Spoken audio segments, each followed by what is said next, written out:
इसके बाद जो 11वां क्वेश्चन है वो है राजस्थानी लोकगीतों में गाए जाने वाला नेतल का भरतार किस लोक देवता के संबंध में या संदर्भ में है।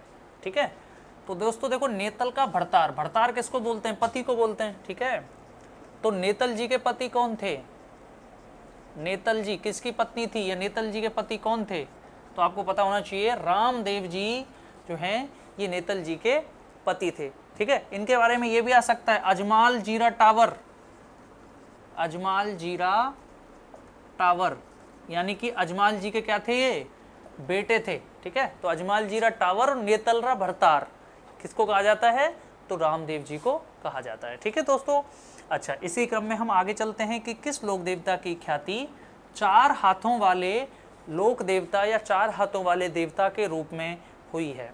ठीक है, तो दोस्तों देखो 1567-68 की ये घटना है। 1567-68 ईस्वी में अकबर ने चित्तौड़गढ़ पे आक्रमण किया था। किसने आक्रमण किया था, अकबर ने आक्रमण किया था। कहां पे आक्रमण किया था, चित्तौड़गढ़ पे आक्रमण किया था। और उस समय चित्तौड़गढ़ के शासक हुआ करते थे महाराणा उदय सिंह, महाराणा प्रताप के पिता थे ये, महाराणा उदय सिंह शासक हुआ करते थे। और महाराणा उदय सिंह के जो है घर में, या मैं कह सकता हूं चूंडावत सरदार हुआ करते थे जिनका नाम था फत्ता। और फत्ता जी के जो घर से थी, यानी कि फत्ता जी की जो बीवी थी वो जयमल राठौड़, जयमल राठौड़, जयमल राठौड़ कहाँ के थे दोस्तों, मेड़ता। ठीक है, तो इनकी जो बहन थी वो फत्ता जी की पत्नी थी। ठीक है, और फत्ता जी कौन थे, उदय सिंह के बड़े सरदार थे फत्ता जी। ठीक है, यानी कि भाइयों में कह सकता हूँ चुंडावत सरदार थे, एक तरह के भाई थे। ठीक है, घर वालों में से थे। तो जयमल का भतीजा था कल्ला राठौड़। ठीक है, ये जो कल्ला राठौड़ हैं, इन कल्ला राठौड़ जी ने, जयमल ने और फत्ता ने उदय सिंह जी के लिए चित्तौड़ की रक्षा का जिम्मा कह सकते हैं कि अपने हाथ में लिया।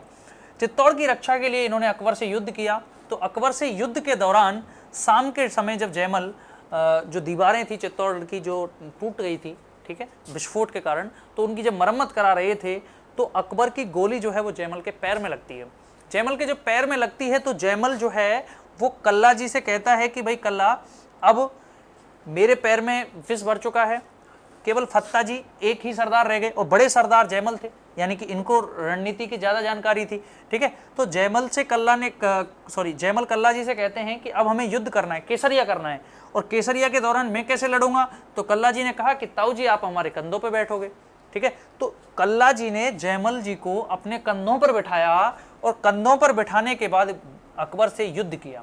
ठीक है, तो ये जो वीर कल्ला जी हैं इसलिए इन्हें किस नाम से जाना गया, 4 हाथों वाले लोक देवता के नाम से जाना गया। ठीक है, तो किस लोक देवता की ख्याति है 4 हाथों वाले लोक देवता के रूप में, तो वो कौन है दोस्तों, वीर कल्ला जी। ठीक है, चलिए आगे चलते हैं।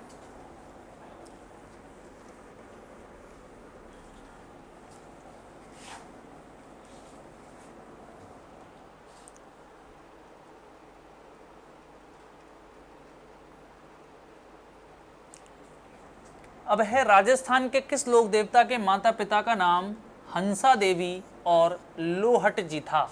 यार मैं कह सकता हूँ कि लोक देवता कह दो इसको आप, या आप इसको कह सकते हैं क्या नाम है, संत कह सकते हैं। ठीक है, तो किस संत या लोक देवता के माता पिता का नाम लोहट जी और हंसा देवी था।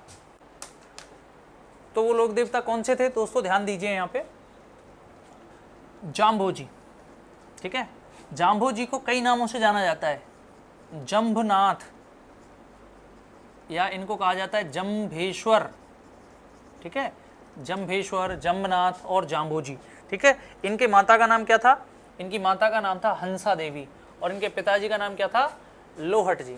तो ये क्वेश्चन जो आया था इंडस्ट्री इंस्पेक्टर में आया था, कई परीक्षाएं हुई थी, एक इंडस्ट्रीज एक्सटेंशन ऑफिसर की हुई थी, एक इंडस्ट्रीज इंस्पेक्टर की हुई थी। तो उसमें ये परीक्षा में प्रश्न किया गया था 2018 में कि जाम्बोजी के किसका नाम पूछ लिया गया, माता और पिता का नाम पूछ लिया गया। ज़्यादातर पुस्तकों में ये नाम आपको देखने को नहीं मिलते। अब दोस्तों आपने थ्योरी पढ़ी, देखो यहाँ पे आपने थ्योरी पढ़ी और थ्योरी पढ़ने के बाद आपको इनके जो है नाम पूछ लिए और आपको पुस्तकों में इसका नाम मिल ही नहीं रहा, हंसा देवी और लोहट जी, तो कैसे करोगे। ठीक है, तो यहाँ पे आप किस तरह से करोगे, देखो जसनाथ जी जो हैं, जसनाथ जी कहाँ से थे? कतरिया सर बीकानेर से, और ये जाट थे, आपको पता है, ठीक है।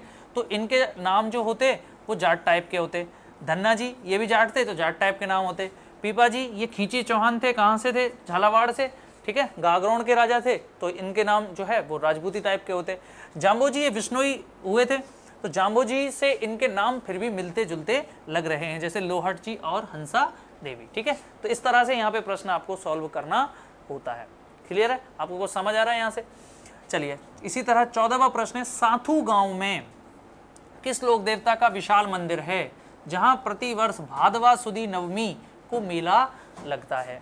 ठीक है, तो ये साथू गांव सबसे पहले तो है कहाँ? तो ये साथू गांव में दोस्तों जैसलमेर में। कहाँ पर है ये साथू गांव? जैसलमेर में पड़ता है। और इस साथू गांव में एक संत हुए थे जिन्होंने गौ रक्षार्थ यानी कि गायों की रक्षा के लिए अपने प्राणों को त्याग दिया था। और वो संत, या मैं कह सकता हूं लोक देवता कौन थे? तो वो लोक देवता थे फत्ता जी, ठीक है। कौन थे? फत्ता जी। तो फत्ता जी साथू गांव जैसलमेर में इनका मंदिर है, विशाल मंदिर है। और भादवा सुदी, भादवा यानी कि भाद्रपद, सुदी, देखो दोस्तों दो होते हैं, सुदी और बुधि, ये दोनों 15-15 दिन की होती हैं। सुदी यानी कि शुक्ल पक्ष और नवमी, ठीक है। बुधि क्या होती है दोस्तों? कृष्ण पक्ष को बुधि कहते हैं और शुक्ल पक्ष को सुदी कहते हैं। तो भाद्रपद शुक्ल नवमी के दिन इनका मेला बढ़ता है। किनका मेला? तो वो है फत्ता जी। क्लियर है? तो फत्ता जी का मेला बढ़ता है। चलिए इसके बाद नेक्स्ट चलते हैं।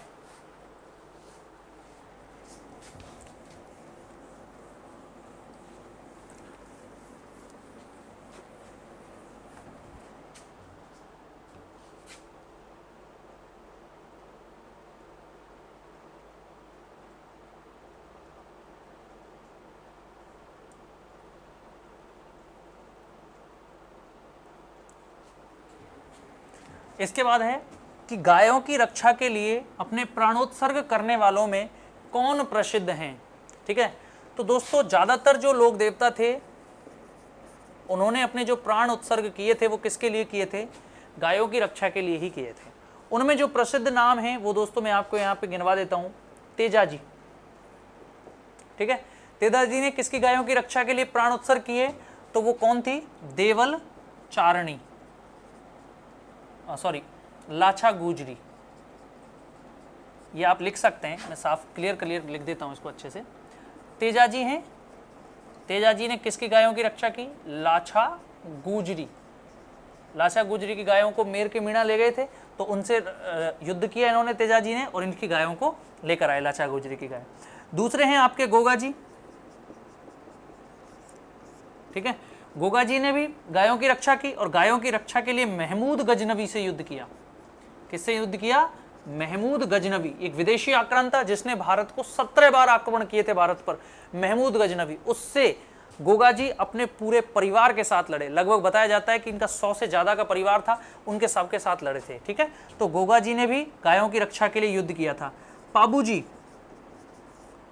पाबू जी ने घोड़ी ली थी केसर कालमी, और एक केसर कालमी घोड़ी किससे ली थी? देवल चारणी से ली थी, देवल चारणी।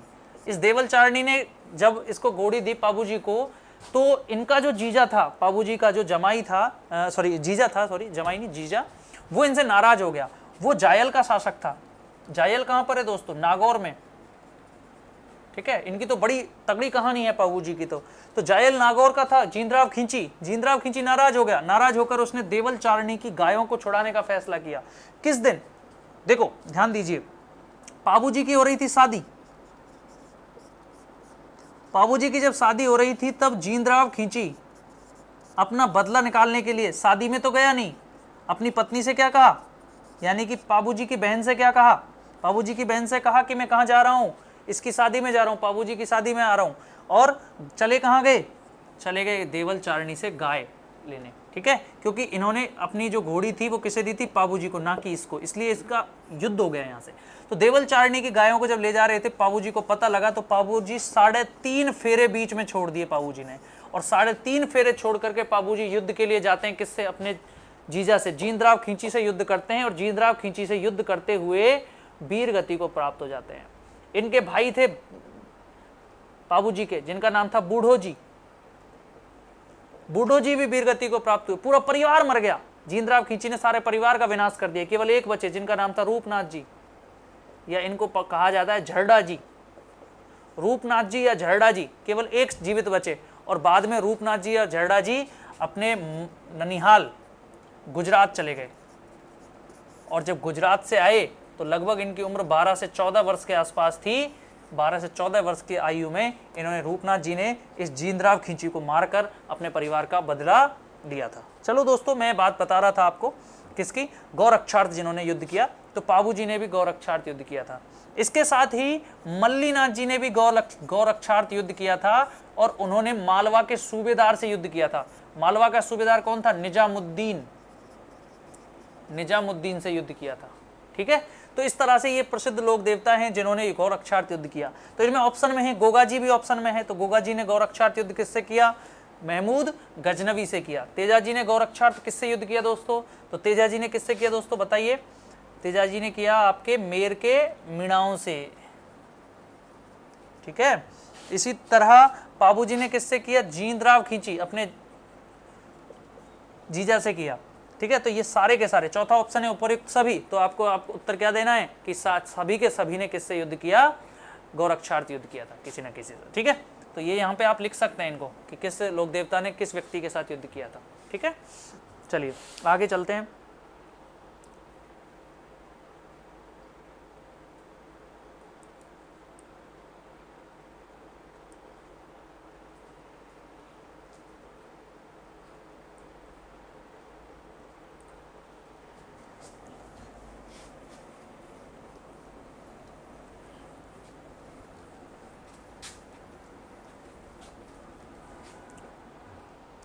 चलिए दोस्तों, इसके बाद जो अगला प्रश्न है वो है कि वह स्थान जहां गोगा जी का जन्म हुआ।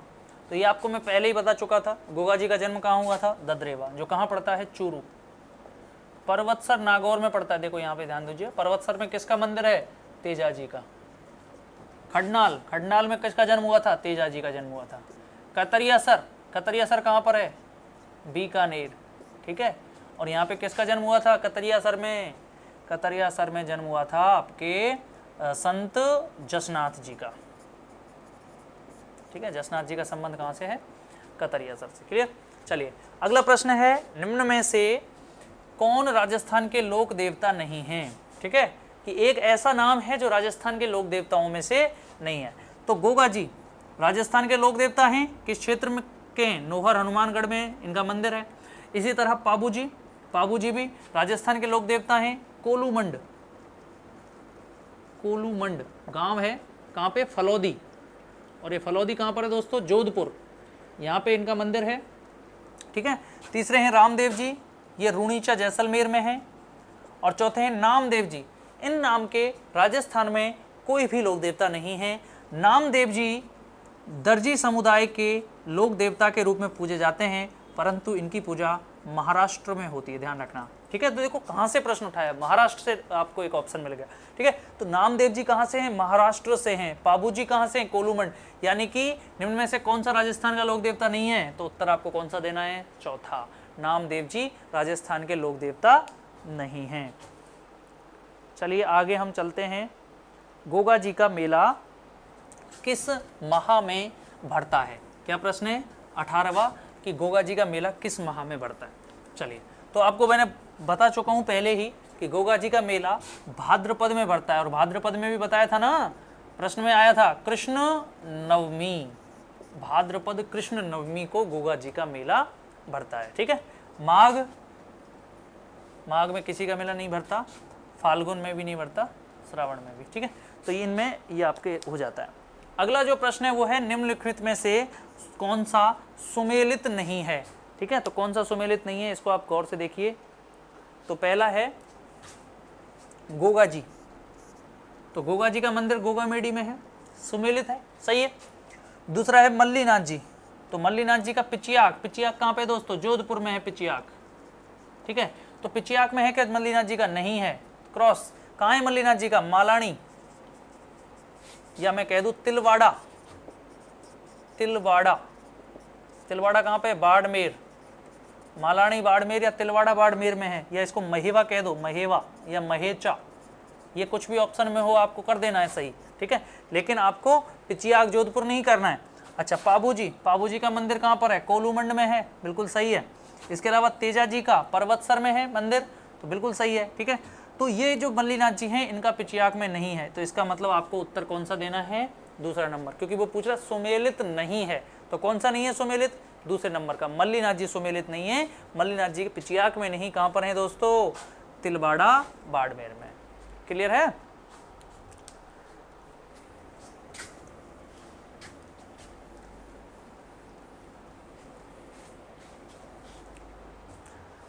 चलिए आगे चलते हैं।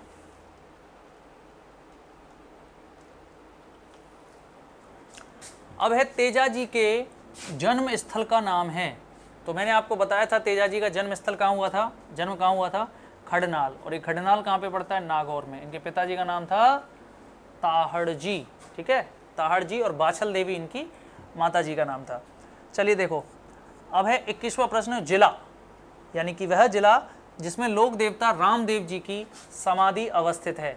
तो देखो, रामदेव जी का जन्म कहाँ हुआ था? यहाँ पे एक चीज क्लियर कर देता हूँ, उड़ू का कश्मीर, ठीक है, उड़ के कहाँ जाऊंगा? कश्मीर, ठीक है, ऐसे याद रखना। रामदेव जी उड़ू कश्मीर में इनका जन्म हुआ था। और ये कहाँ है? उड़ू कश्मीर या उड़ू कश्मीर जो भी है, ये कहाँ पे है? बाड़मेर। तो यानी कि बाड़मेर में तो इनका जन्म हुआ था रामदेव जी का। लेकिन ये कहाँ चले गए थे अपने परिवार के साथ? इन्होंने अपना जो क्षेत्र था बाड़मेर का, वो अपनी बहन के लिए किसमें दे दिया था? ऐसा माना जाता है बहन या भतीजी के लिए इन्होंने अपना पूरा क्षेत्र जो है वो दात में दे दिया। दात होता है ना कि जैसे अपनी बहनों को अपन देते हैं, तो उस तरह से इन्होंने पूरा क्षेत्र दे दिया था। अतः इनको ये क्षेत्र छोड़ना पड़ा और ये अपनी पत्नी नेतल जी के साथ कहाँ आ गए थे? जैसलमेर, ठीक है। जैसलमेर में कहाँ आ गए? रूणीचा। तो रूणीचा में ही ये एक वृक्ष के नीचे बैठ गए और वृक्ष के नीचे इनके पास आई थी डालीबाई रोते हुए, ठीक है। डालीबाई इनके पास रोते हुए आई थी, इसलिए इन्होंने डालीबाई को अपनी शिष्या बनाया। डालीबाई क्यों रो रही थी? क्योंकि वहां पर छुआछूत बहुत ज्यादा थी।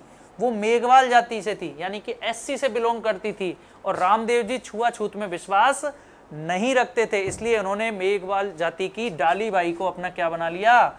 शिष्या बना लिया, ठीक है। और शिष्या बनाने के बाद उन्होंने रूणीचा में ही सबसे पहले इस जातिगत भेदभाव को मिटाने का काम शुरू कर दिया था। क्लियर है? और यहाँ पर ही वो उन्होंने एक राम सरोवर भी बनवाया था। ये दोनों ही जगह कहाँ पड़ती है? रूणीचा और राम सरोवर जैसलमेर में। कहाँ पड़ती हैं? जैसलमेर में। तो जिला जिसमें लोक देवता रामदेव जी की समाधि स्थित है, तो वो कौन सा है दोस्तों? जैसलमेर है। क्लियर है? यहाँ तक मुझे लगता है कि आपको कोई आपत्ति नहीं होगी। समझ में अगर आपको कुछ नहीं आए तो आप मुझे किस तरह से सूचित करेंगे? तो ये आपके ऊपर जो नंबर आपको दिए गए थे उस पर आप कॉल करेंगे या उस पर आप मैसेज करेंगे, वहाँ से सर से आप जो प्रश्न है वो मुझ तक पहुँचेगा और फिर मैं उसको सॉल्व दोबारा से करवा दूंगा। ठीक है दोस्तों, चलिए अब है कि संत पाबू जी के शिष्य मुख्यतः हैं। तो दोस्तों ध्यान रखना, पाबू जी को जो मुख्य रूप से जो जाति पूजती है वो है रैबारी या राइका। राइका या रैबारी जाति क्या करती है? ऊंट पालन करती है। और आपको पता है पाबू जी सबसे पहले ऊंट लाए थे मारवाड़ में और ऊंट के देवता के रूप में पूजे जाते हैं। अगर ऊंट बीमार भी हो जाए तो पाबू जी की पड़ का वाचन कर दिया जाता है और ऊंट क्या हो जाता है दोस्तों? बिल्कुल सही हो जाता है। ठीक है, तो पाबू जी ऊंट रक्षक देवता के रूप में पूजे जाते हैं। और ऊंटों को कौन सी जाति पालती है? राइका या रैबारी जाति। इसलिए ये इनके जो शिष्य है वो मुख्यतः कौन है? रैबारी जाति के। क्लियर है दोस्तों? इसी तरह पाबू जी को किसका अवतार माना जाता है? तो आपको पता होना चाहिए पाबू जी को किसका अवतार माना जाता है? लक्ष्मण जी का अवतार माना जाता है। किसका अवतार माना जाता है? लक्ष्मण जी का। यानी कि आपको दूसरा ऑप्शन यहाँ पर क्लिक करना है। शत्रुघ्न भरत राम इनका अवतार नहीं माना जाता। ठीक है, अगर आपको पूछे कि विष्णु का अवतार किन्हें माना जाता है, तो विष्णु का अवतार किनको माना जाता है? देव नारायण जी को। शेषनाग का अवतार किनको माना जाता है? देखो शेषनाग, लक्ष्मण जी वैसे शेषनाग थे लेकिन अलग अलग है, ध्यान रखना। कहीं आप सोचो शेषनाग तो लक्ष्मण जी बने थे, शेषनाग का अवतार थे वो। ठीक है, ऐसा नहीं है। तो आप पाबू जी कर दोगे ऐसे गलत हो जाएगा। शेषनाग के अवतार कौन माने जाते हैं? शेषनाग के अवतार माने जाते हैं कल्ला जी। कल्ला जी को शेषनाग का अवतार माना जाता है। ठीक है, इसके अलावा आपको